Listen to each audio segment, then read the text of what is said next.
up? Welcome into Titans today.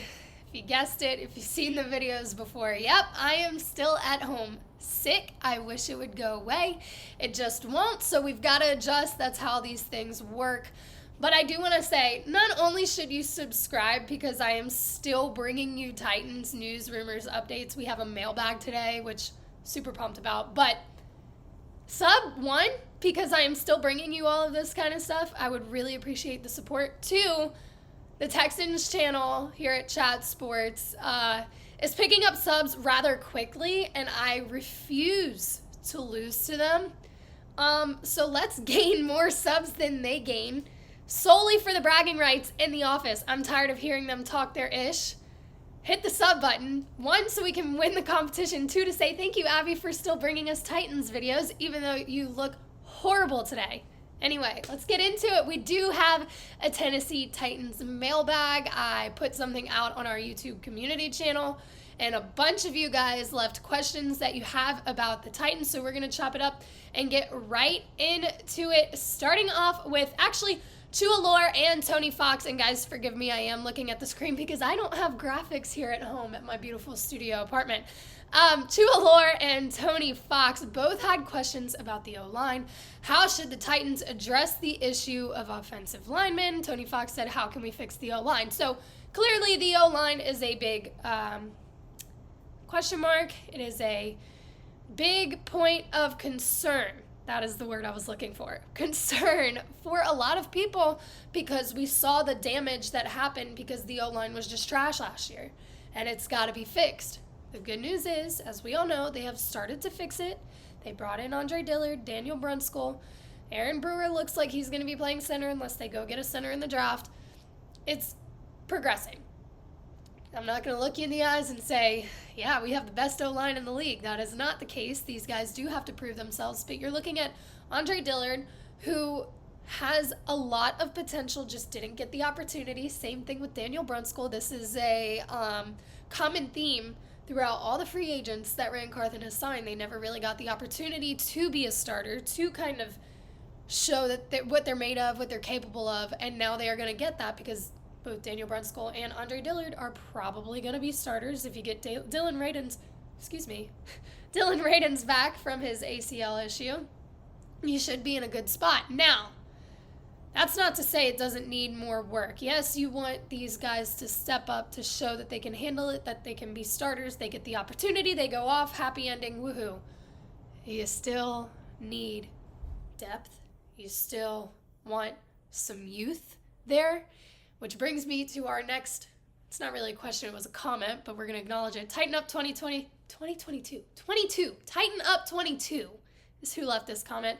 Draft Paris Johnson. We have spoken about Paris Johnson plenty of times.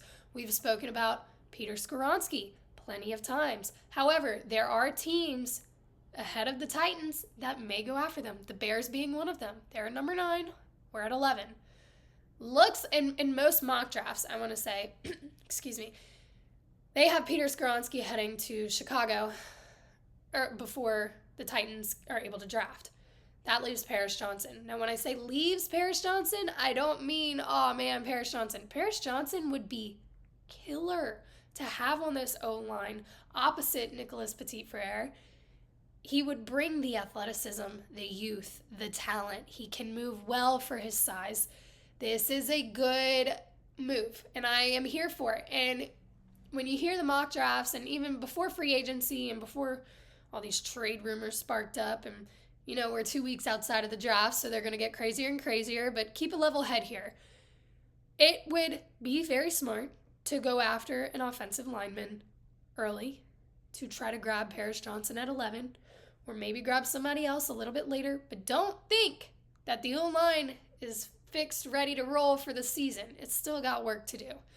Moving on, Daniel Wesley. If you were the GM of the Titans, would you trade up or down in the draft? This is a loaded question because of the opportunities on both ends. In one way, you're sacrificing a lot now before I even get into an explanation as to what both of these scenarios look like, you're waiting. And patience is required for both options.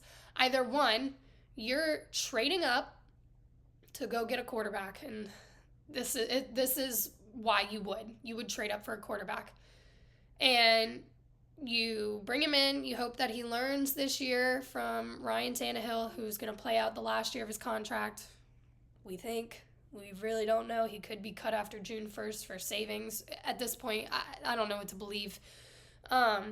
You trade up, you go grab a quarterback, maybe a receiver. I don't know why you would trade up for a receiver, but anyway. And now you're waiting, because whoever you grab, if it is a receiver, he'll probably play this year. If it's a quarterback, you're still waiting a year. Now, not only have you traded up to still wait for next year, you've given away a bunch of picks that could have been used to help the roster this year. You got to weigh the pros and cons here. It really does depend who you would trade up for.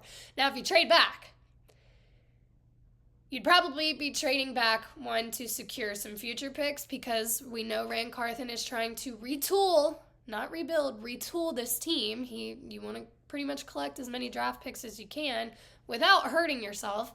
But trading back would do that. And we just talked about possibly trading back for Hendon Hooker, which, again, coming off an ACL injury, kind of up there in age, still a very good quarterback, not completely out of the question. If I were the GM, I don't know. I think I might stay at 11, to be completely honest with you. I think if you're going to trade for a quarterback, it should be done in 2024. I like that draft class a little bit better, especially while you have Ryan Tannehill under contract one more year. But I can see both sides and why you would do both. 44 Sports with the next question. Good follow-up question here. Hey, Titans Nation, I think we should trade up for Will Levis. Do y'all agree? Again, with the trading up. If you're going to trade up, more than likely, CJ Stroud and Bryce Young are off the board. Carolina, Houston, they got them. Now, you'd be trading up, and this would be smart. If you want a quarterback, I will say this. If you want a quarterback this year, you have to trade up. There's no option. Why? Because trading up to that number 3 spot from the Cardinals would put you in front of the Colts, who also need a quarterback. So you would have a little bit more of a pick between Will Levis or Anthony Richardson, rather than waiting back, and you've got the Colts ahead of you. You've got the Raiders. God only knows what the Raiders are going to do. Jimmy G's over there, but you really don't know with them. And you could be SOL by the time it gets to pick number 11. Great quarterbacks are off the board. Now you're screwed for another year, and your whole plan is just derailed. You've got to trade up if you want a quarterback. That being said, if you do trade up to number 3, Will Levis and Anthony Richardson are on the board, unless you want to go after one of the other quarterbacks in this draft earlier. But I think the big 4, Bryce Young, CJ Stroud, Will Levis, Anthony Richardson. Hold on. Will Levis did just visit with the Titans. Due diligence. I think there have been rumors about Anthony Richardson because he just seems like he would fit the Titans' offense a little bit better. Why? Because they are run-first, run-heavy offense, and Anthony Richardson can use his feet. Also, you're rebuilding an offensive line. He's good in the pocket. He avoids getting sacked. So if you neglect the O-line, or the guys that you just signed aren't as great as you thought they'd be, and you're just kind of in a murky waters, he is able to move in the pocket and kind of avoid danger, I guess, if you want to put it that way. He's good on his feet. It would pair well with Derrick Henry. So if you have to choose between Will Levis and Anthony Richardson, I think I'm going Anthony Richardson over Will Levis, solely because, 1, he's got the stronger arm, 2, he can use his feet really well, he'll fit with that offense, 3, he's got the highest ceiling of all of these quarterbacks. You give him a year, obviously you don't draft him and throw him right in, he's not ready. Okay, but you've got Ryan Tannehill for another year. Let Anthony Richardson learn from him, and before any of y'all say it, because y'all say it every time, Ryan Tannehill said he didn't want to even work with Malik Willis or he's not here to mentor, whatever he said. He said something along the lines of he's not here to help Malik Willis become the quarterback or whatever. It doesn't matter. Anthony Richardson being there for a year before seeing the field is going to do him a lot of good rather than just throwing him in. So if you trade up, long story short, I am talking so much, I'm so sorry. If you trade up and you go after a quarterback, you probably either Will Levis, Anthony Richardson. I'm grabbing Richardson for those reasons. Strong arm, high ceiling, can move his feet in the pocket, good in the pocket. That's my spiel right there. Brad Johnson, hang on to y'all's seats because this is a very long one, and I can't show it, so bear with me. I'm going to kind of break this down as I read through it. Why trade all of your picks to move up in the draft? We just spoke about that. There's too many holes. He has a point here. Your offensive line, wide receiver, cornerback, linebacker, running back. Yeah. I'd trade down to get an extra pick. I'd trade Henry, get a couple picks. Okay, I do want to acknowledge the Derrick Henry trade rumors that I spoke about earlier this week. The latest has him landing in Miami. I don't think, one, you trade Derrick Henry. I don't think it's worth watching him go to try to further rebuild your team. Also, if you're going to trade him, I don't think Miami is the right partner to do it because they don't have much to offer you. They don't have a first-round pick this year. They just gave away a bunch of stuff for Tyreek Hill and Jalen Ramsey. So I don't know that that's the trade partner you want to work with. Need I say, I don't think you should trade Derrick Henry to begin with. He is on the up and up. He's still got a lot of gas left in the tank. Quite different. Built different, actually. That's how I'm going to put it. He's built different. I don't think that's somebody you trade away. I'd trade Tannehill. Okay, we're really breaking this down now, guys. Trading Tannehill, one, I don't know who would trade for Tannehill. You heard about the Jets a couple months ago.